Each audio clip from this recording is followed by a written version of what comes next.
la política. Doctora Piedad Córdoba, buenos días. Muy buenos días, Gustavo. Un saludo muy cálido a todos los oyentes y a la mesa de trabajo. Sabe que el expresidente Samper no le cree, dice que usted no se va a retirar de la política. ¿Qué le contesta? No, yo creo que de esta forma de hacer política sí me retiro. Yo no me retiro del debate nacional, de la lucha por las ideas, del debate de las ideas, de otra forma de hacer política que realmente se parezca más a la vida de la gente y que permita amar mucho más a este país y a su gente. De ese tipo de política electoral, calculadora, me retiro totalmente. De ese escenario, de esa política, como usted dice, electoral y calculadora, ¿lo que más le molesta es la agresividad o la corrupción?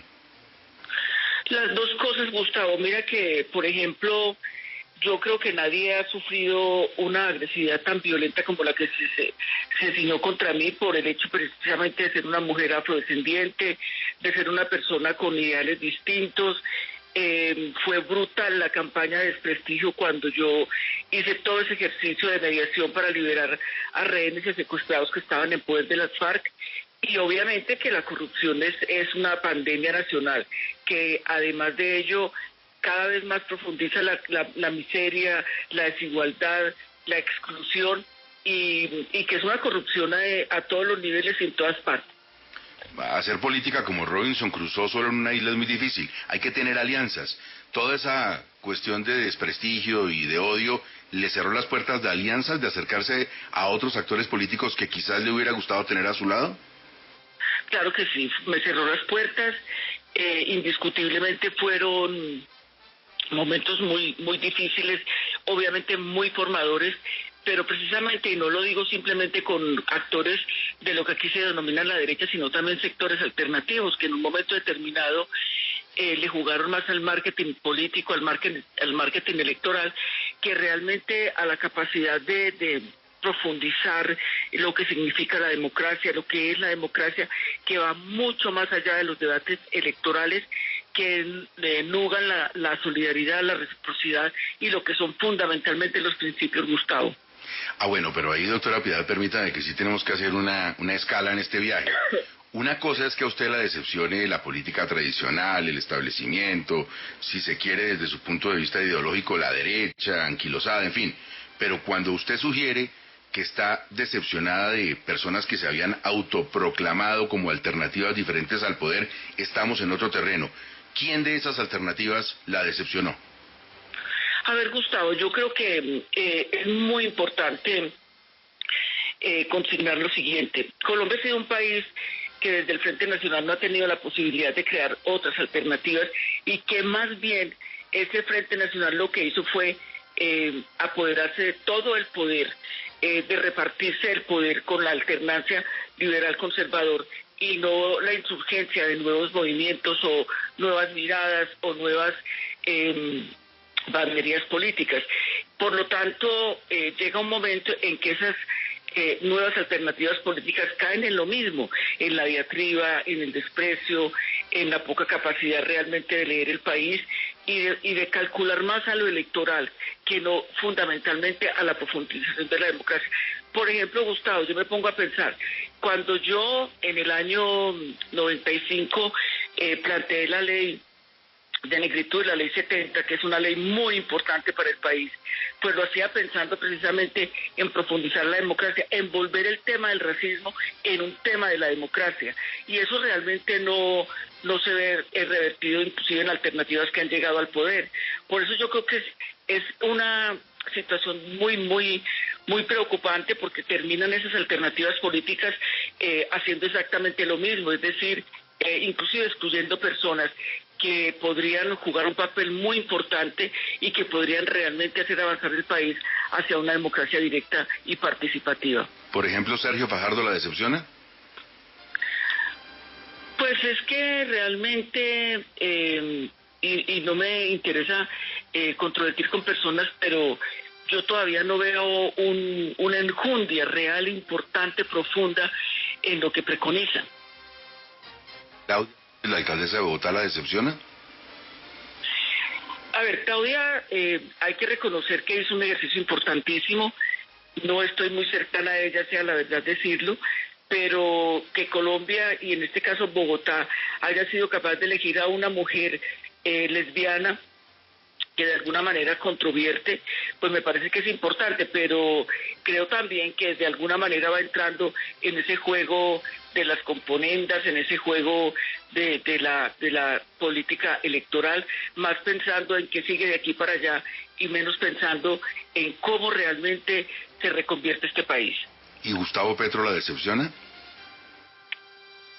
A ver, hombre, yo creo que Gustavo Petro y Álvaro Uribe Vélez, al igual que yo, son personas que generamos mucho debate, que polarizamos, y por ello yo creo que tanto Gustavo Petro, que es un hombre inteligente, capaz, yo lo conocí en el año 91 cuando llegué a la Cámara de Representantes después de ese acuerdo que formuló la nueva Constitución, y Álvaro Uribe, pues que ha sido un personaje de muchos años en la política, deberían hacer lo mismo que yo, retirarse del debate electoral. Ya mucho de lo que han dicho, que han hecho, ha sido producto inclusive de resultados electorales, pero abrir el espacio, generar otros nuevos espacios, repensar la política, reconvertirnos en la política, y yo creo que esto le generaría al país una sensación de tranquilidad y sobre todo en un momento, Gustavo, que es muy difícil, no solamente por el hecho de la pandemia misma, sino por todos los acuerdos y convenios económicos que ha hecho el país, que lo han sumido en una profunda pobreza, y por lo tanto yo los invito a los dos a que hagan lo mismo, a que realmente dejemos el espacio para que no sea todos los días abrir uno el celular y encontrarse uno insultando a Petro, el otro insultando a Uribe, los dos insultándose, y yo creo que eso no es lo que el país quiere. Por eso la gente siente tanto desgano por la política, que es tan importante en un país como Colombia. Bueno, yo sabía que usted se quería ir de la política, pero me sorprende encontrar que se quiere ir acompañada, que está haciendo la invitación para que Gustavo Petro y Álvaro Uribe se vayan en el mismo combo. ¿Usted cree que un país con tanto fanatismo y que tiende a adorar tanto a los ídolos políticos está preparado como para ver salir de la política a Álvaro Uribe Vélez y a Gustavo Petro? A ver, Gustavo, yo creo que no es salirse de la política como tal, porque todo en la vida de un ser humano es político. Yo creo que lo que tenemos es que generar nuevos debates, debates que se parezcan a la vida de la gente, Gustavo, debates que nos permitan amar mucho más a este país. Han estado en el escenario político durante muchos años, han alcanzado las nominaciones más altas a las que pueda aspirar un ciudadano o un ciudadano en este país, y por lo tanto yo creo que como dijera yo, limpiar el camino en términos del debate, que tiene que ser un debate inteligente, un debate capaz, sería muy importante, y estoy segura que surgirán alternativas de hombres y mujeres capaces en este país, que son muy difíciles de competir en un escenario que se ha convertido en un ring de boxeo. Aquí ya no somos compatriotas, aquí ya no somos colombianos, aquí somos simplemente combatientes. Doctora Piedad Córdoba, siguiendo con la lista que le está planteando Gustavo Gómez de quienes la han decepcionado o no dentro de la política como alternativas, que se presentaron como alternativas, le pregunto por Nicolás Maduro, del vecino país, ya que también usted ha sido muy cercana al pueblo venezolano. ¿Él está entre los que la decepcionan o no? No. Yo, primero que todo, yo tuve una relación muy cercana, políticamente y de amistad, tanto con el presidente Hugo Chávez como con el hoy presidente Nicolás Maduro. Recuerden que Hugo Chávez fue mediador en el proceso de liberación, que fue muy importante hasta cuando el expresidente Uribe tomó la decisión de quitarnos de la mediación. Y eso a mí me permitió durante todo este trafegar conocer a profundidad el proceso o el proyecto bolivariano, que tiene que ver con la inclusión, que tiene que ver realmente con plantear tesis y alternativas diferentes a la doctrina Monroe, y fundamentalmente de buscar que en la región hubiera una posibilidad de un nuevo proyecto. A mí no me decepcionan, yo creo que políticamente entiendo claramente lo que significa un bloqueo como el que sufre Cuba desde hace tantos años, como el que sufre Venezuela. Conocí personalmente a Nicolás Maduro, tuve capacidad y posibilidad de alternar con él en muchas oportunidades, desde lo político hasta lo personal y humano, y obviamente que tengo que decir que como cualquier ser humano se equivocan, pero fundamentalmente es otro proyecto muy diferente que provoca discusiones a Washington muy complejas, que ha querido realmente tener a América Latina como el patio trasero y aplicar teorías y tesis que benefician los intereses de ellos y no los intereses de la región.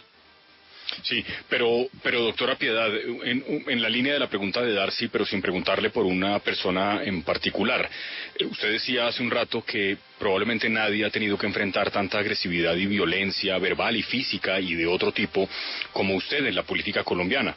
Eso probablemente es cierto en los últimos años, pero, y esto no es una justificación de ninguna manera, pero ¿no será también, doctora Piedad, que a usted le ha faltado alguna contundencia en, así como condena los crímenes de la derecha, que lo son completamente condenables, hacer lo mismo con los crímenes de cierta izquierda? Porque parecería que cuando es de la izquierda, pues la cosa no es tan grave. No, hombre, yo creo que puede haber sido una mala interpretación de mi postura política. Mire, yo fui presidenta de la Comisión de Derechos Humanos del Senado, del Congreso, presidenta de la Comisión de Paz, y eso me permitió conocer muy de cerca el drama que vive el país, conocer muy de cerca lo que significa el desplazamiento forzado, las desapariciones, los secuestros, las retenciones. Y no quiero decir con ello que lo que hace la derecha es malo y que lo que hace la izquierda es bueno, no.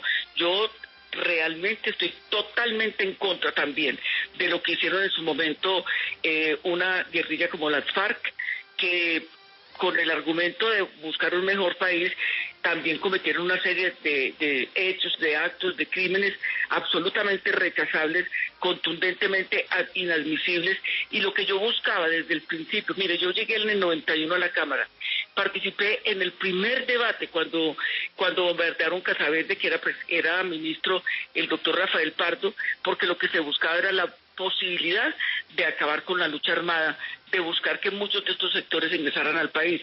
Pero le quiero dejar muy en claro, tanto ha hecho la derecha malo, como también sectores que se alzaron en armas, que por un conflicto tan supremamente largo y extenso derivó en una serie también de conflagraciones y de violaciones.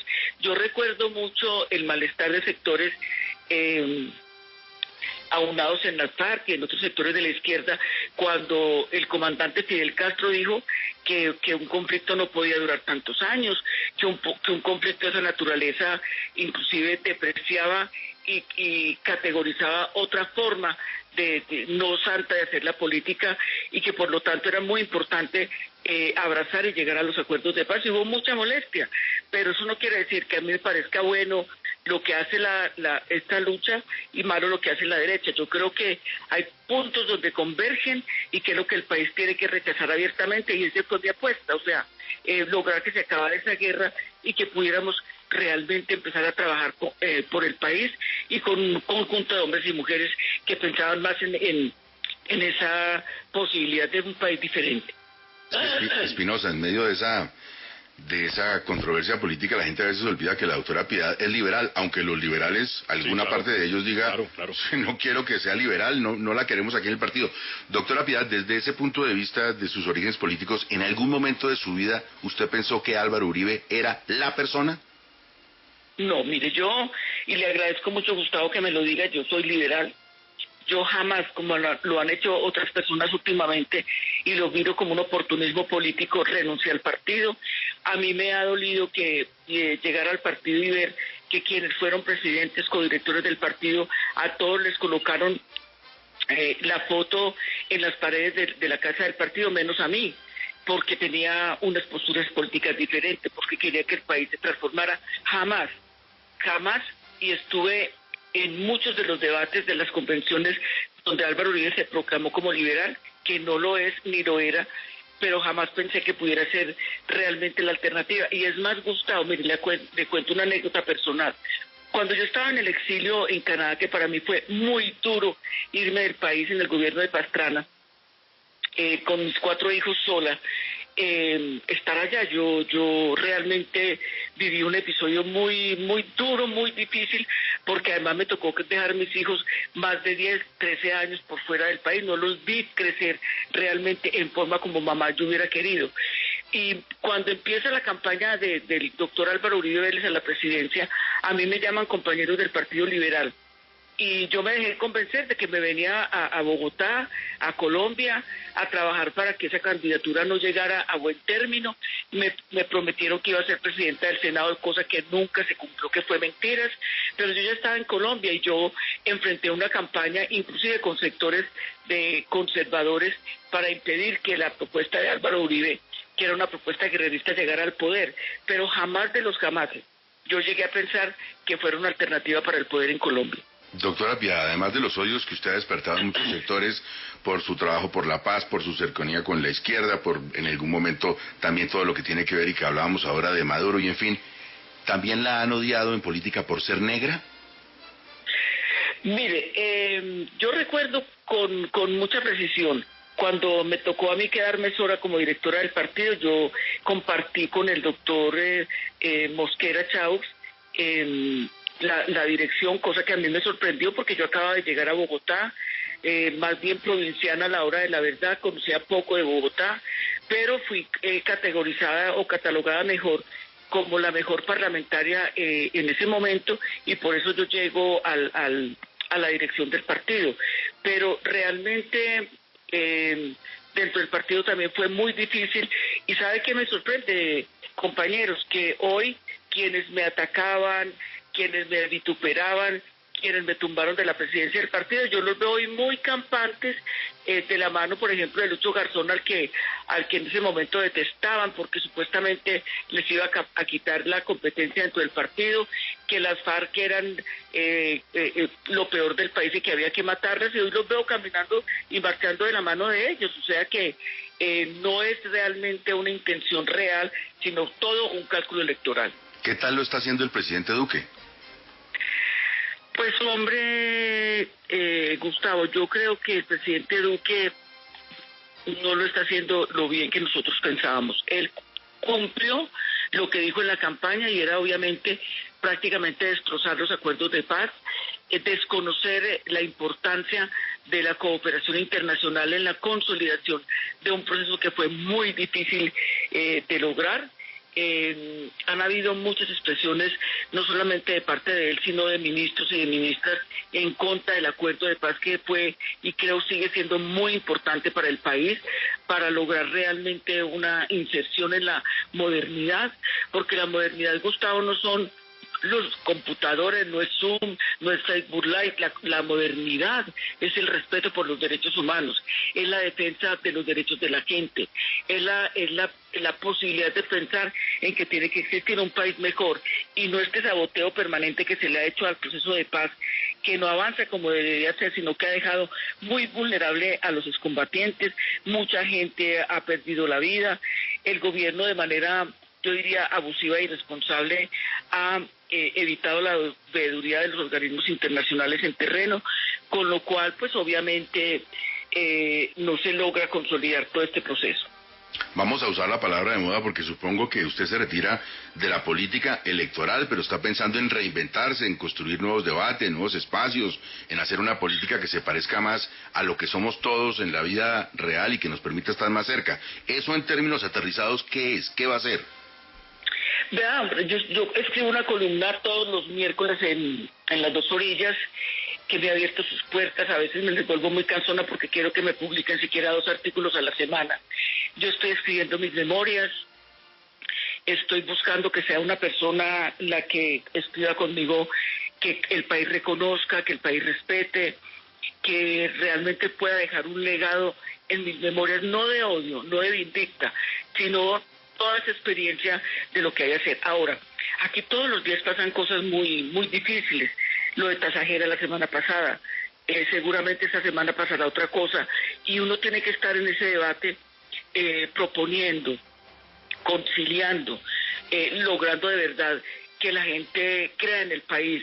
Ayer estuve viendo un video de una persona supremamente indispuesta, supremamente alterada por la forma como en el Meta la policía lo detuvo, hasta que le puso un parte por cualquier cosa, por las llantas. Entonces, esas cosas generan mucha irritabilidad, aunque parezcan quisicosas. Pero lo fundamental es que hay que estar en el debate que conduzca al país hacia una manera diferente de hacer la política. Y esto no es solamente para quienes son de la derecha. Mire, yo Le voy a decir algo que va a parecer un anatema. Yo soy hija de un hombre negro y una mujer blanca, lo que pues obviamente también, yo diría, delineó mi carácter. Mi papá absolutamente conservador, admirador de Álvaro Gómez Hurtado, y yo tengo que decirle que muchas de las cosas que Álvaro Gómez Hurtado planteó en su momento coincidía en mucho de lo que yo pienso, y por el hecho de que sea conservador no tengo que decir que es malo, y ese tipo de cosas nos tenemos que acostumbrar los colombianos y las colombianas. Yo decía inicialmente, una de las cosas que mejor dicho, lapidó el Frente Nacional es la posibilidad de hacer oposición, una oposición seria y una oposición que garantice el músculo de la democracia. Sí, doctora Piedad, le tenemos que preguntar por la coyuntura. En las últimas semanas se ha hablado mucho del colombiano Alex Saab, que ha sido señalado como testaferro de Nicolás Maduro. Mencionó antes de esta detención que era cercano a usted, que era amigo suyo. La pregunta que le hacemos es si usted lo conoce, qué relación había tenido con él, qué explicación tiene este episodio. Sí, mira, yo conocí a Alex hace ya mucho tiempo. Es más, en la última campaña de Horacio Serpa, nosotros estuvimos en Barranquilla, fuimos invitados a un almuerzo en la casa de una persona muy cercana al doctor, muy querido, además un médico, y ahí en el almuerzo llegó toda la familia de Alex Saab. El papá de Alex es una persona muy querida en Barranquilla porque es una persona que ha trabajado mucho con relación a lo que significa la convivencia con la policía, etcétera. Personas que yo conocí, al papá fundamentalmente, no tanto a Alex, por el tema palestino. Ahí conocí a Alex, a sus hermanos, pues fue la única vez que los vi en honor a la verdad. Y luego estuvimos en otro almuerzo al día siguiente. Posteriormente, en enero, que hubo un bombardeo en la Franja de Gaza, nosotros estábamos coordinando una posibilidad de llevar alimentos y comida allá, posibilidad que se frustró, donde él iba a colaborar, porque el tema era muy delicado por razones de seguridad. Luego yo lo vuelvo a ver en Venezuela. Yo no tengo negocios con él, jamás he tenido negocios con él. No tengo conocimiento de su cercanía con el gobierno venezolano en términos de lo que hoy hemos venido conociendo, pero no va más allá. No puedo decir que no lo conozco, que no lo conocí, que eso es mentira. No, yo sí lo conozco, sí lo conocí, y sí tuve oportunidad de hablar con él varias veces, no solamente en los temas que nos atañen. No es un tipo que hable de política, pero ya hasta ahí, o sea, yo ya no sé más nada, no sé cómo se encumbra en temas tan importantes como los que hoy han salido a la luz pública en Venezuela. Eso sí, ya realmente yo no tengo conocimiento y no tendría ninguna posibilidad de dar explicaciones. Doctora Piedad, antes de despedirnos y en este ejercicio suyo de una nueva política, pues si usted no va a ejercer la política electoral, espero y supongo que quisiera que el próximo presidente tuviera condiciones que se identificaran con ese sueño suyo. ¿A quién apoyaría para la presidencia de la República? Gustavo, vuelvo sobre lo mismo. Yo creo que hay que despejar el camino. Yo respeto mucho a Petro, aunque tengo distancias con él. No tengo ninguna cercanía con el presidente Álvaro Uribe, expresidente Álvaro Uribe. Quiero contarle que yo serví de mediadora entre el gobierno del presidente Maduro y el doctor Álvaro Uribe, y él tiene que reconocer lo que es así. Hace aproximadamente 2 años, cuando se buscaba la mediación del expresidente Uribe para lograr un acercamiento con la oposición, y por eso creo que tengo autoridad moral y ética, que es lo que me interesa, ser una figura, una autoridad moral, una autoridad ética, y no simplemente que consiga puestos porque nunca los conseguí, contratos porque nunca los conseguí. Miremos a ver quién sale en el escenario de la política que se pueda realmente apoyar, y no que sean políticos a la carrera, sino que sean políticos de carrera, no el afán de figurar en la Casa de Nariño, sino en querer este país, en recorrer este país. Mire, de las cosas más bonitas que me dejó a mí, a pesar de los sinsabores, la posibilidad de estar como candidata presidencial. Mire, Gustavo y los demás, yo me recorrí todo el país. Yo fui al Guainía, al Guaviare, al Putumayo, al Amazonas, al Chocó, a toda la Colombia profunda. Y la gente decía, ¿para qué va a ir al Amazonas? Ya no hay votos. o al Guainía, que ya no hay votos. Allá no hay votos, pero allá hay gente. Y hay otras perspectivas de cómo se ve la vida en el país, de otras solidaridades, de otras formas de buscar realmente que alguien se entienda con ellos. Por eso yo no voy a, pues, menos yo, pues que no tengo un voto, a ponerme a decir puede ser fulano o sutano o sutana. Yo creo que hay que mirar. Yo no creo que haya que licenciar gentes por la edad. Yo creo que hay gente que a pesar de la edad y que tienen la experiencia pueden conducir el país, y yo estaré ahí apoyando a quien realmente se crea que puede ser. Yo hice muchas cosas en el Congreso, trabajé arduamente por el tema de las liberaciones, madres comunitarias, trabajé arduamente por las negritudes. La ley 70 es un ejemplo realmente en América Latina. Trabajé duramente por lo que significaba el Plan de Igualdad de Oportunidades. Yo fui quien planteó la Dirección Nacional para la Equidad como un ministerio. O sea que yo lo que tengo que hacer ahora es tutelar que ese montón de iniciativas, de leyes que se lograron, realmente sí logren avanzar, y pues estaré con la persona que quiera el país, que realmente piense que aquí tiene que haber una democracia real y profunda y que nos permita tener un pensamiento crítico, como lo dice muchas veces William Ospina. Doctora Piedad Córdoba, muchas gracias por su tiempo para Caracol Radio. Mucha suerte en su retiro, no retiro de la política. Volveremos a hablar pronto. Bueno, Gustavo, muchísimas gracias y un abrazo muy grande para todos. 629 Noticias, todas las noticias en Caracol Radio.